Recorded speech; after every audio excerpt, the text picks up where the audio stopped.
স্বামী খারাপ হলে স্ত্রীর করণীয় কি? একজন স্বামী যদি ক্যারেক্টারলেস হয়, একজন খারাপ স্বামী হয়, স্ত্রী কি করতে পারে? কি করলে স্বামী ভালো হবে?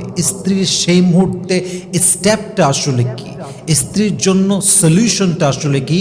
সেই সমাধানটা আমরা ইসলাম থেকে, কোরআন থেকে আজকে যথাযথ দেওয়ার জন্য বেস্ট লেভেলে ট্রাই করব। বলেন সবাই ইনশাআল্লাহ। প্রথমত মাথায় রাখতে হবে যে হাজব্যান্ড ওয়াইফের রিলেশনশিপ মানেই খুনসুটি থাকবে, ঝগড়াও থাকবে, আবার ভালোবাসাও থাকবে, ঠিক কিনা বলেন? দুই হাড়ি একসঙ্গে লাগলে যেমন একটু ঠন ঠন করে আওয়াজ হয়, স্বামী স্ত্রী এক ঘরে চার দেয়ালের মাঝে থাকলে দুই একটা ঝগড়া হতেই পারে, কথা কাটাকাটি হতেই পারে। ইট ডাজন্ট মিন যে আমাদের সম্পর্ক খারাপ হয়ে গিয়েছে। ইট মিনস আমাদের সম্পর্কে ঝগড়া হবে, মারামারি হবে, কাটাকাটি হবে। তবে মাথায় রাখতে হবে স্বামী স্ত্রীর সম্পর্কের ভালোবাসাই হচ্ছে আসল বিষয়, ঠিক কিনা বলেন?